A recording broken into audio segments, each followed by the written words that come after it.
Rádio CT apresenta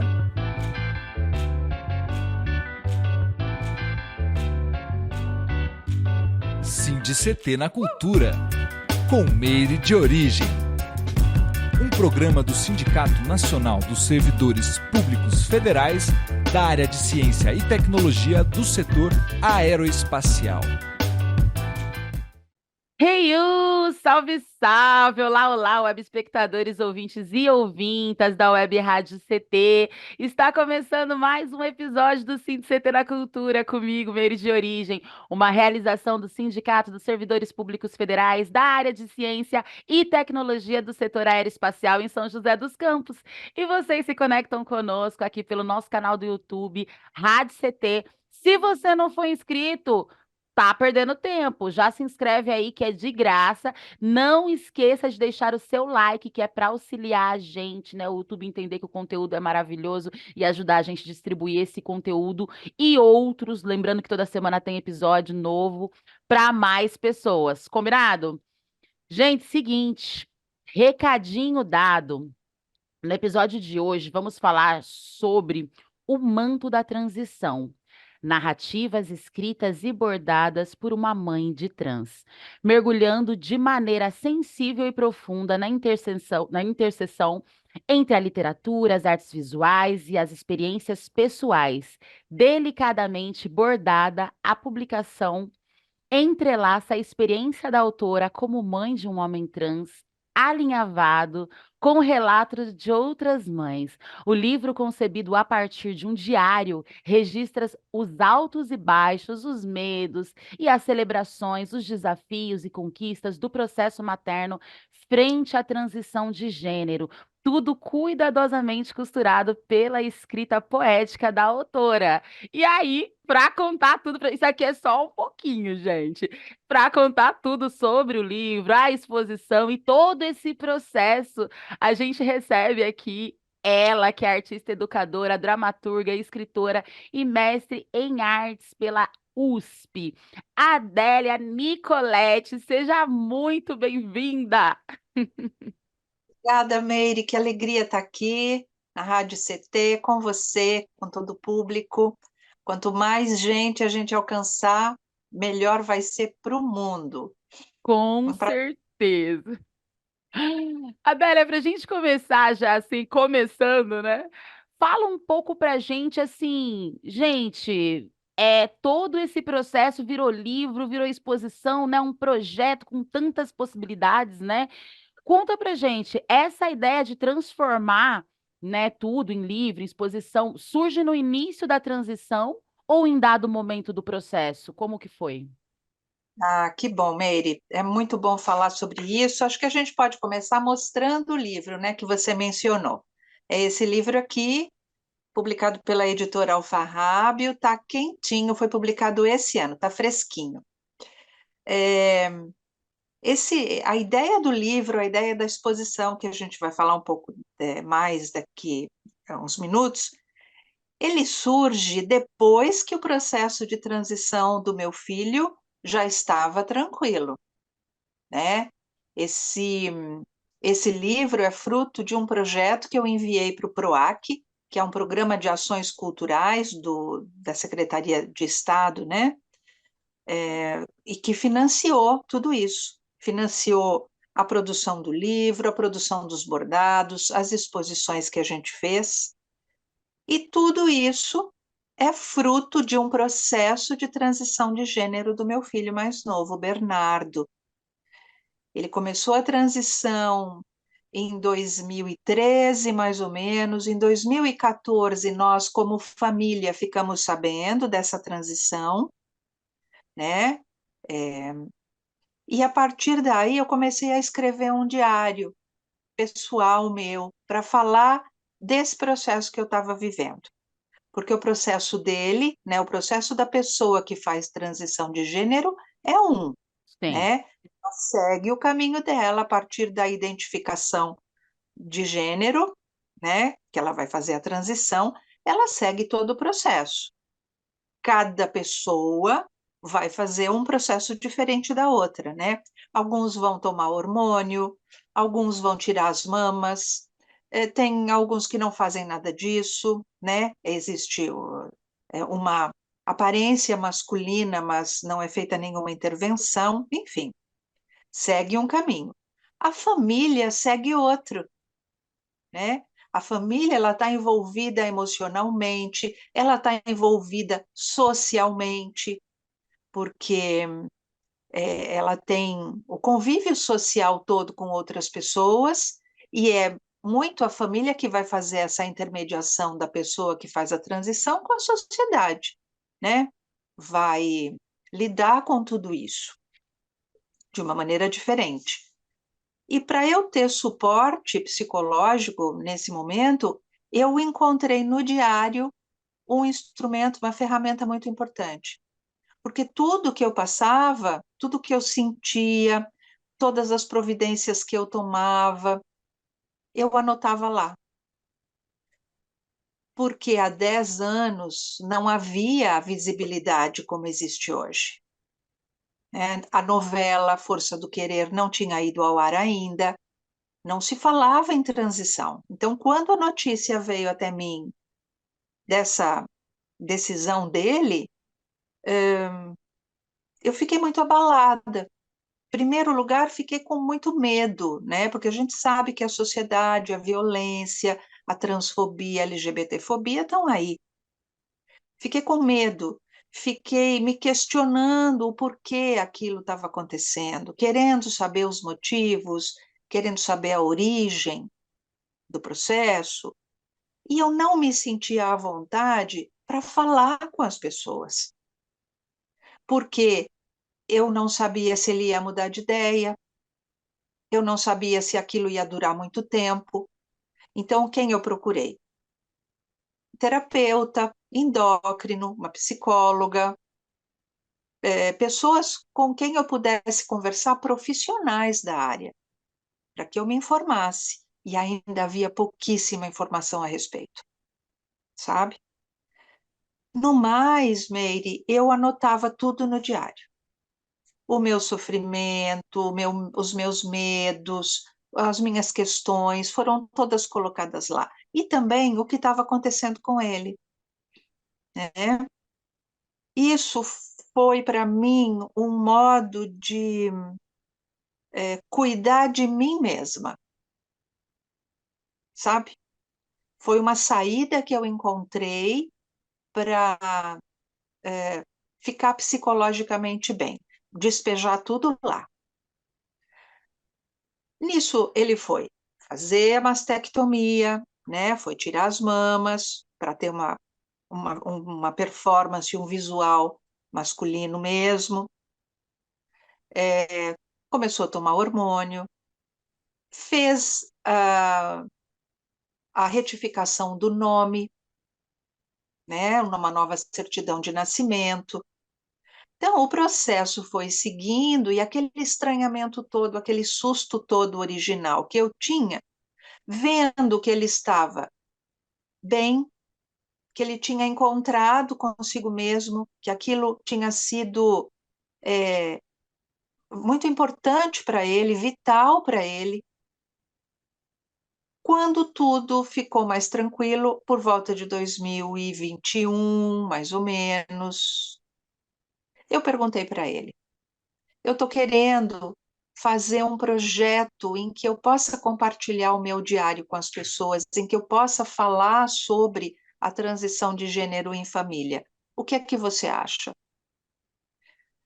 Aí ele disse: se ficar bonito, se ficar um trabalho decente, como ele falou, né, na época, se ficar um bom trabalho, eu acho que é bom. Então, a partir daquele momento, eu comecei a ter ideias e sempre consultá-lo, até que em 2022 o projeto aconteceu. Aí a gente bate um papo, né? Senão fica só eu falando.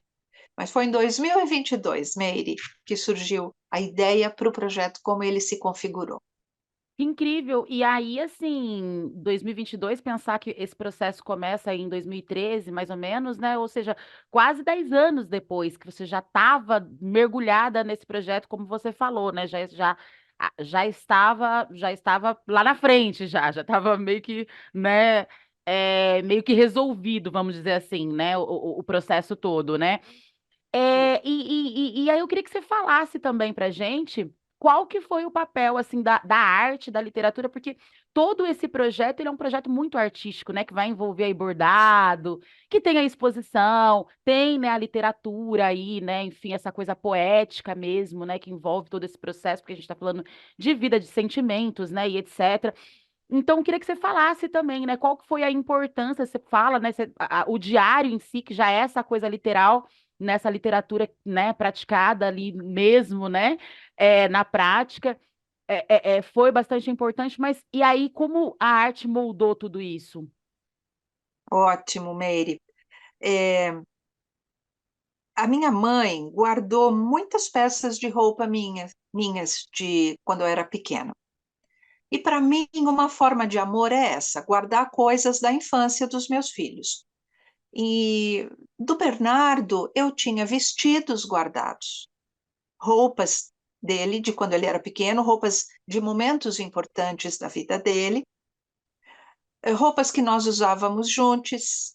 Tem duas jaquetas que a gente usava em comum, né? Porque chegou uma altura, ele tinha 21 anos quando ele fez a transição, tá? Quando ele começou o processo. Hum.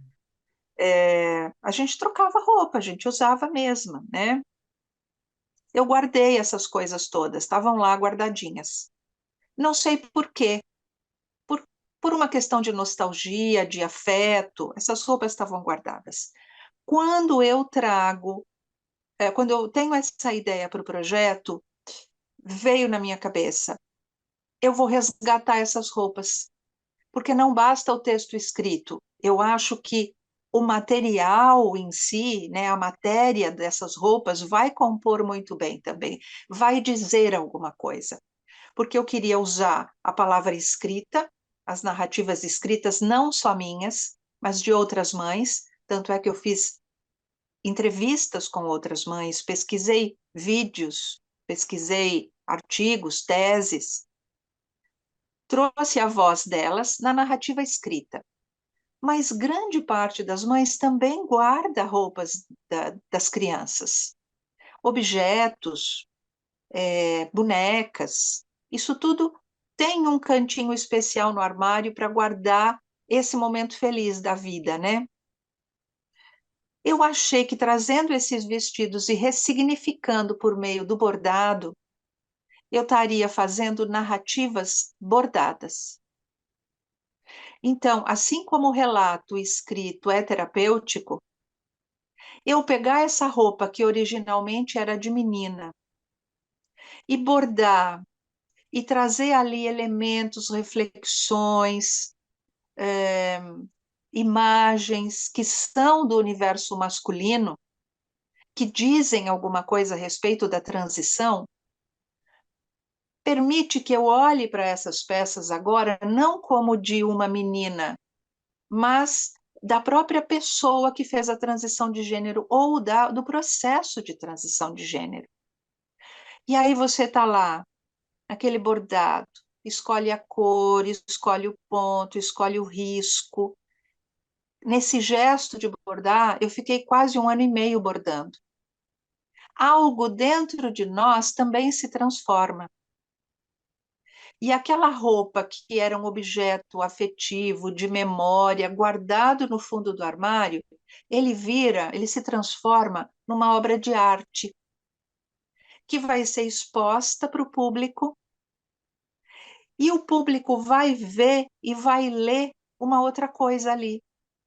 Vai ler um objeto artístico que fala da transição de gênero. E isso alcança, a gente sabe, ó, você está com telas aí atrás de você, a gente sabe o quanto a arte atinge não só pelo racional, mas pelo emocional também, Certeza. não é? Sim. A arte chega para nós pelo simbólico, pela emoção, né? Pelo senso estético. Ou seja, esse livro, ele traz narrativas escritas, ele chega para nós pelo racional, pela compreensão da linguagem escrita, mas chega também pela apreciação de imagens, né? Posso mostrar uma aqui? Claro, sem dúvidas. E depois a gente pode colocar algumas fotos aqui também para quem está em casa aí acompanhando conosco. Olha, essa A jaqueta aqui, jaqueta. nós usamos juntos. Usávamos a mesma jaqueta e ela foi bordada com referência ao Arthur Bispo do Rosário. A parte das costas dessa jaqueta tem referência do artista plástico Leonilson, né? Ou seja, esses bordados, para fazer esses bordados, Meire, eu convidei 6 artistas mulheres, 6 artistas das manualidades de várias áreas, para compor comigo essas peças, esses conceitos todos. E nós trouxemos para elaborar esses conceitos referências artísticas que falam da marginalidade, digamos assim. Bispo do Rosário, um artista marginal, ele era tido como louco. Ele era a produção dele praticamente toda foi feita na colônia Juliano Moreira, que é um manicômio no Rio de Janeiro. Hoje nós temos um museu, Arthur Bispo do Rosário. Mas era alguém da margem da sociedade. Leonilson, um artista pernambucano, morreu de AIDS, né? Os anos 80, 90 foram o auge do trabalho dele. Era um artista que também bordava.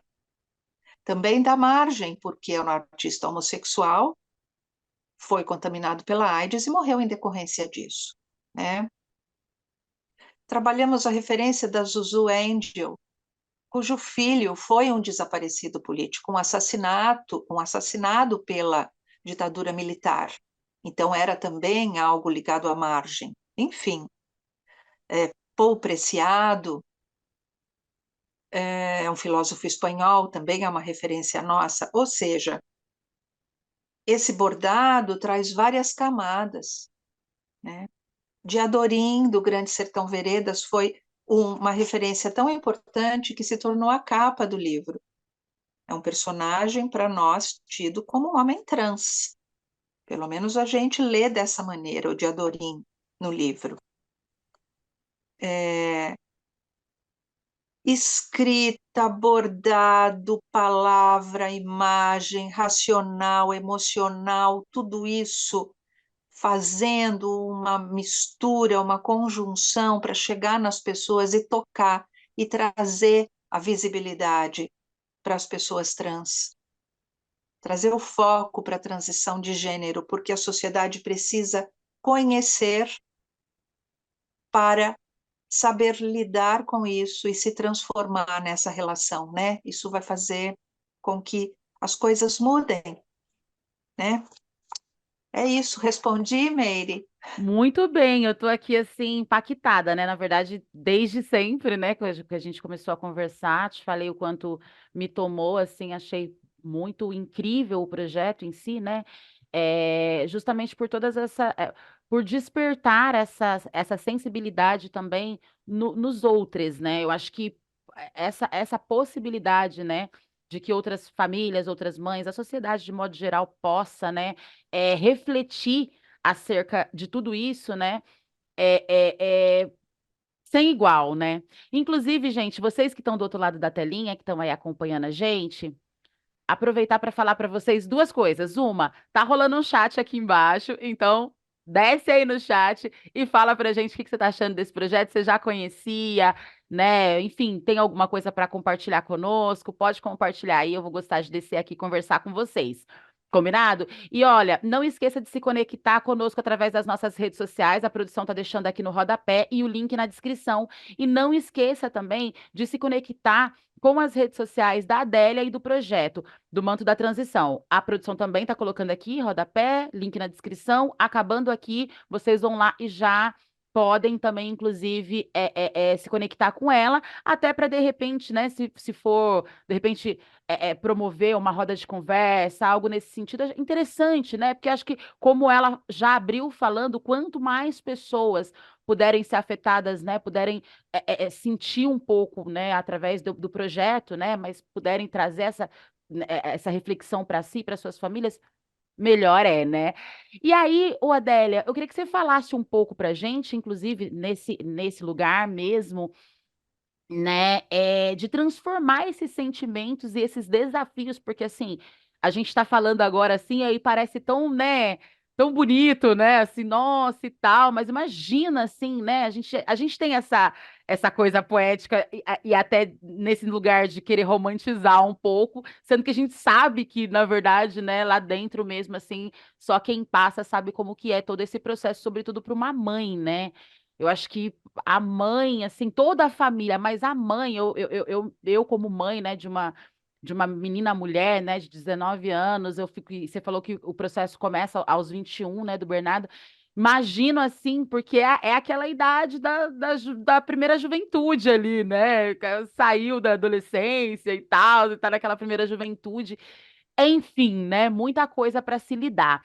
E eu queria que você falasse, né? Como que foi transformar e como que é para você, né, sentir como que você tem sentido isso, né, dessa transformação de toda, né, dessa ressignificação de tudo isso nesse projeto que com certeza é um abraço para outras mães, outras famílias, né, também. É, não é uma coisa, não foi, digamos assim, uma coisa muito tranquila, muito zen, justamente porque não tinha referências. Então, existia aí um assombro, até um certo ponto, um desespero. Quando vocês lerem o livro, vocês vão ver. Tem trechos do meu diário no livro, né? Não é só as narrativas, mas tem trecho do diário, trechos de livros, de ficção. É um bordado também dos textos, né, que compõem o livro. Vocês vão ver que ali tem um tanto de sofrimento, né, de angústia. Meire, no meu caso, eu já percebia desde muito cedo um incômodo, algo que afetava o meu filho de alguma maneira, sabe? Que o deixava desconfortável, que o deixava triste, quieto. Eu percebia que algo ali corria por um outro caminho que não o padrão, né? Mas por falta de referência, como eu falei, eu não soube direcionar. Eu achava que podia ser alguma coisa psicológica, alguma coisa da adolescência, própria dele, Emocional, né, de repente. né? Adolescente, nós fomos adolescentes também, a gente sabe como é barra, muitas vezes, ser adolescente, passar por essa fase. Eu percebi alguma coisa assim como outras mães que eu entrevistei. Então, eu percebo que há aí, em muitos casos, já sinais de que vai acontecer alguma coisa, de que alguma coisa está se passando no interno dessa pessoa. Hoje, felizmente, com uma maior visibilidade, uma maior partilha desses temas, uma discussão maior na mídia. A mídia é muito importante, né, nesse sentido. As redes sociais todas. É como se o nosso olhar já estivesse mais aberto e mais atento, e nós estivéssemos mais porosas, como mães, para perceber esses sinais. A própria escola pode apontar algumas coisas e a gente ouvir mais as crianças. A gente está percebendo que as próprias crianças manifestam com mais nitidez isso. Existem crianças trans que já logo pequenas já é, informam que são meninos ou que são meninas, sendo que foram designados anteriormente com outro sexo, né? De outro gênero. Então, talvez isso faça com que a gente tome providências mais cedo e percebendo que nossos filhos estão mais tranquilos, confortáveis, de bem consigo mesmos, para nós também fica bom. A gente enfrenta quem a gente tiver que enfrentar para deixar essas crianças, esses jovens bem, né? A gente protege. Por quê, Meire? Primeiro a gente acolhe. Primeira coisa, quando existe essa manifestação, essa comunicação, essa percepção da transição de gênero, a primeira coisa é acolher. Isso pode fazer a diferença entre a vida e a morte. Existe uma estatística que afirma que as travestis, as mulheres trans, são mortas, são assassinadas. E os homens trans, as pessoas transmasculinas, são suicidadas pela sociedade. O nosso livro fala das transmasculinidades. Eu quis dar um foco para isso, porque precisa ter uma visibilidade maior. Por que que se diz que essas pessoas são suicidadas? Porque existe um preconceito tão grande, uma rejeição tão grande, uma aversão. Esses jovens são expulsos de casa, são colocados na rua, novinhos ainda. Isso vai levando à depressão, vai levando à automutilação, pode levar ao suicídio. E tem levado, estatisticamente está comprovado isso. Portanto, é muito importante que se diga, o acolhimento é decisivo para a vida ou para a morte dessas pessoas.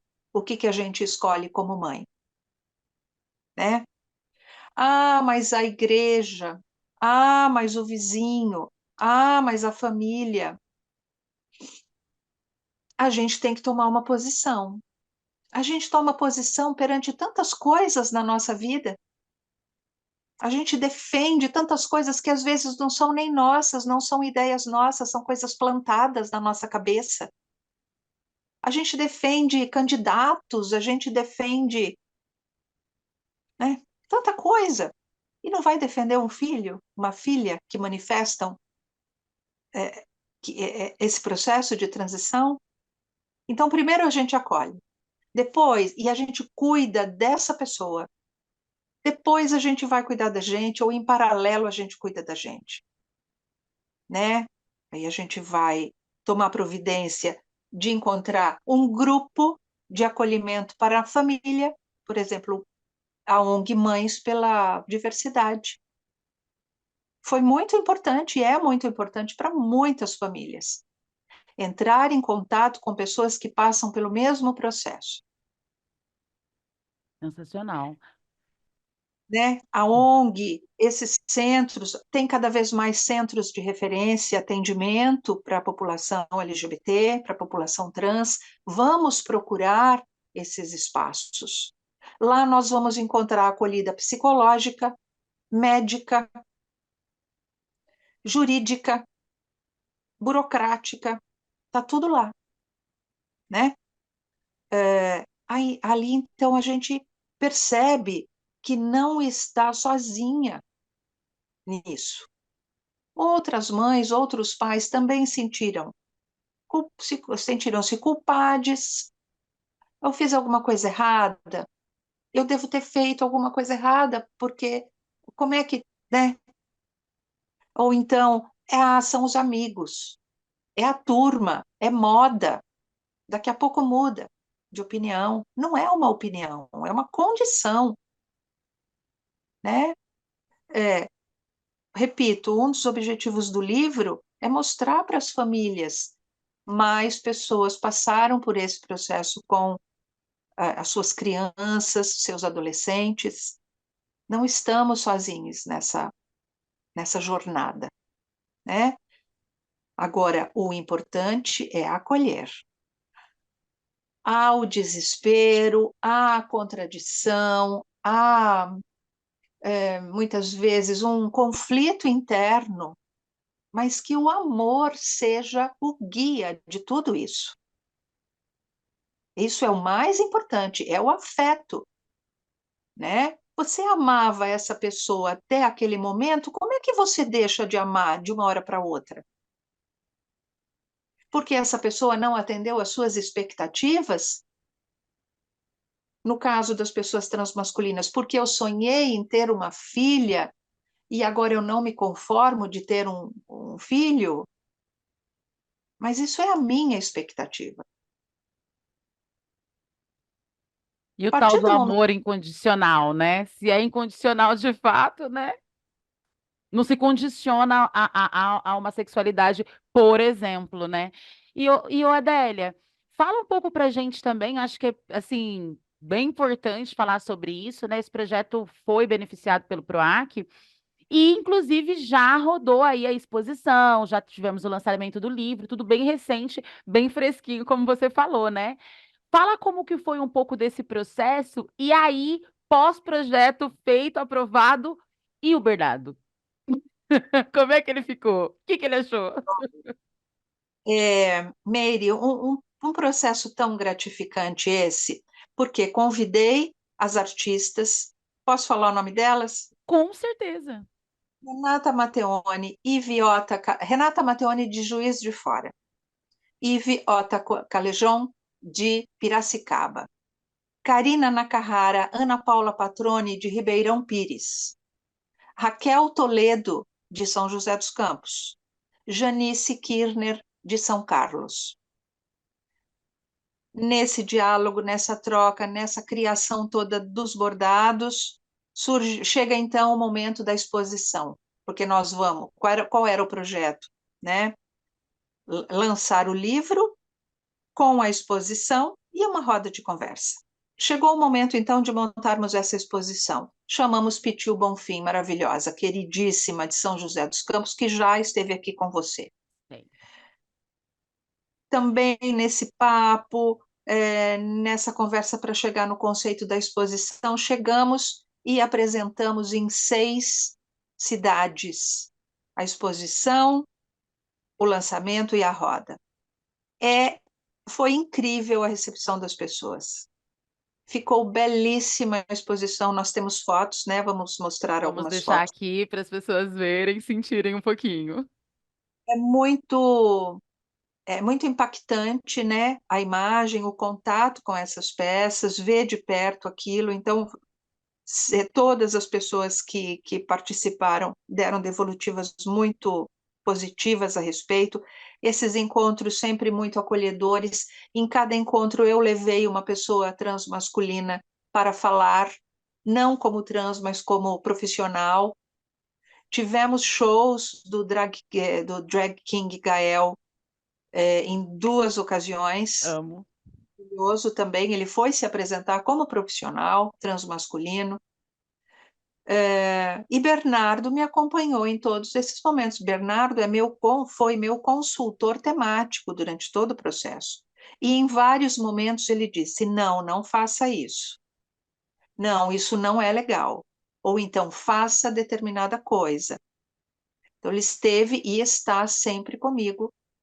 Agora, com a finalização do projeto, ele não está mais acompanhando, né, os eventos, mas está sempre em contato e continua sendo meu consultor. E uma outra pessoa fundamental para o projeto foi o Daniel Veiga, é o Daniel Veiga, que foi meu consultor de narrativas, né, de escrita, e o autor do prefácio, que é um prefácio fantástico do livro.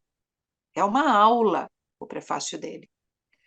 Ele fala sobre a experiência da transição de gênero na família dele, né, com ele. Ou seja, a gente fecha o pacote de uma forma muito bonita, porque esses encontros são muito emocionantes. E a gente percebe o papel que tem esses encontros, Meire, porque muita gente que participa nunca teve contato nem com uma pessoa transmasculina, nem com o tema. Vai ali disposta a conhecer. E só essa predisposição já abre um portal, sabe, de esperança que é gigantesco. Estar disposto, estar disposta a descobrir, a conhecer, a aprender, sabe, sobre o tema, isso é fundamental, né, para a gente, cada vez mais, porque cada pessoa dessas vai, numa primeira oportunidade, falar para outra, já vai saber mais sobre o assunto, já vai poder conversar, Isso é que transforma. Se a gente for esperar a transformação vir de cima para baixo, ela pode acontecer, mas é mais difícil. A transformação é da gente, né? Então, os encontros têm sido incríveis. Que sensacional. Nossa, desejar vida longa esse projeto, assim, que siga aí, né? Transformando mesmo, né? Transformando de fato, né? Essa sociedade que é muito adoecida. A gente sabe que, infelizmente, né? Isso são dados, né? O Brasil é o país que mais mata pessoas trans, né? Então, assim, é um dado alarmante, né? Se a gente for falar da expectativa de vida, então, que não passa de 35 anos, é um absurdo essas pessoas não conseguirem pensar nos seus futuros, se planejar para o futuro. Essas famílias conseguirem pensar que esse filho, filha, vai compor aquela família até, né, enfim, dada a idade e tal. Enfim, não. Né? A gente tem expectativas que falam, então é muito nesse lugar. A gente ainda tem essa questão dos subempregos, né? A questão da prostituição, a questão de uma série de marginalidades que são acometidas para essas pessoas, né? Justamente porque a sociedade ainda é muito adoecida com o preconceito. Então, acho que projetos como esse são realmente para a gente se colocar nesse lugar de olhar para o outro, ter esse olhar empático, né? Enfim, né? E esperançar mesmo, né? Para que todos nós possamos ter, assim, minimamente esperançar, sonhar com o futuro, fazer previsões de futuro, né? Enfim, família e etc, etc, etc.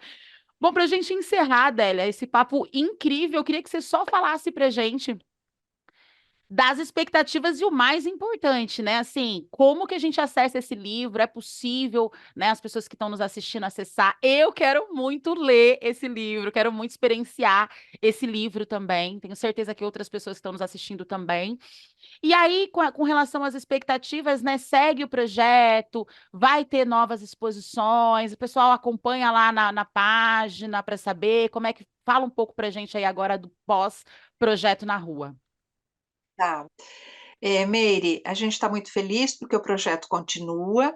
Quem quiser adquirir o livro físico, entra em contato com a gente no perfil manto da transição, como vocês colocaram aí, lá no Instagram. Lá vocês mandam um direct ou comentam alguma coisa e eu respondo e esse livro chega até vocês, para quem quiser adquirir. Quem quiser ler no formato digital, é gratuito. É só ir lá na bio, que tem o link para adquirir, para baixar o livro, tá bom? Digital. E nós seguimos aí. Por exemplo, no dia 5, que é quarta que vem, nós vamos participar de um seminário sobre crianças e adolescentes trans em São Caetano do Sul. Vamos para Diadema também falar com a comunidade a respeito do acolhimento. Vamos para Belo Horizonte no dia 15, lá no Galpão Siniorto, falar a respeito também de transgeneridade e acolhimento familiar. Vamos para São Bernardo do Campo, falar sobre o livro, vamos ter uma roda de conversa. Em todos esses lugares haverá uma roda de conversa. E seguimos aonde nos chamarem, onde for possível que a gente vá, a gente está indo, porque, para mim, Meire, toda esse movimento, né, essa experiência da população LGBT em geral, ela abre para nós possibilidades de libertação de padrões, de normas, que não são só para elas, só para essas pessoas, são para todos nós.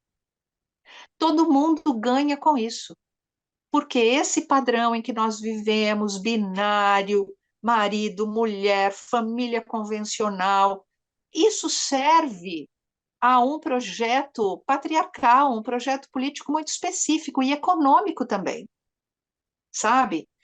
O que o que a população diversa nos propõe é que a gente questione tudo isso, questione todas essas normas, todos esses padrões e se pergunte onde é que a gente está, quem a gente é e o que a gente quer. Então, repito, é libertador para todo mundo. Questiona, abala as estruturas, mas é para construir algo melhor, construir algo que a gente quer construir, e não o que construíram para nós, e nós aceitamos e nós seguimos com isso. Vamos Demais. falar onde nos chamarem, nós vamos, Meire. Gente, chama a Adélia aí, chama esse projeto incrível, o Manto da Transição, leva para sua escola, professores, né, enfim, a galera que, né, articula a produção cultural, que está nos assistindo, leva para o seu projeto, leva para todos os lugares, porque só assim mesmo, só provocando, né, o diálogo, com o diálogo a gente vai, né, conseguir chegar nessas reflexões tão necessárias, né? Adélia, te agradecer demais. Fica à vontade para fazer aí as considerações finais e, assim, deixar o programa de portas abertas, assim. E parabéns, você é uma mulher incrível. Assim, que sorte o Bernardo tem. Assim, com certeza, eu tenho certeza que você também tem muita sorte de ter tido, né, seu filho Bernardo. Uma vez que também, com certeza, para você foi uma experiência e está sendo, né, essa experiência única, ímpar, né? Demais, assim. Fica à vontade. Eu digo mesmo, Meire, um prazerzão estar aqui falando disso, dessa forma descontraída, dessa forma tão gostosa. E acho que você fechou da melhor maneira. É o que eu falo para as mães que chegam até mim, ainda naquela angústia, naquele sofrimento. Eu digo: que privilégio você tem de ter um filho em transição de gênero na sua família. É muito mais um privilégio nosso do que sorte da pessoa, porque nós vivemos uma experiência, nós temos o poder, a oportunidade de transcender a experiência, não repetir a experiência das nossas avós, bisavós, das nossas mães. A gente está dando um passo à frente, a gente está fazendo história com isso, com esse acolhimento, sabe? É uma oportunidade grandiosa e nós temos que abraçar isso e cumprir esse desafio da melhor maneira possível, acolhendo as outras pessoas também da comunidade LGBT, acolhendo as outras famílias no que for possível, porque a gente está fazendo história. A gente está cumprindo um papel muito importante na transformação da sociedade, Meire. Inclusive, esse programa está colaborando para isso. Ah, que coisa linda. Gratidão demais, gratidão demais. Agradecer também o CT, né, por nos permitir esse espaço aqui. Agradecer vocês que nos acompanham, que estão do outro lado da telinha, que nos emprestam sempre seu tempo, seus ouvidos. Esse foi mais um episódio do CT na Cultura, uma realização do Sindicato de Servidores Públicos Federais da área de Ciência e Tecnologia do setor aeroespacial em São José dos Campos. Continua nos acompanhando. Toda semana tem conteúdo novo aqui e não esqueça de nos acompanhar também pelas nossas redes sociais e as redes sociais também do Manto da Transição, da Adélia, que está aqui na descrição. Agora o programa já acabou, pode descer aí, pode correr aí e já ir lá se linkar com ela e com o projeto e etc. Certo? Adélia, beijão, prazer total falar contigo. Tamo juntas.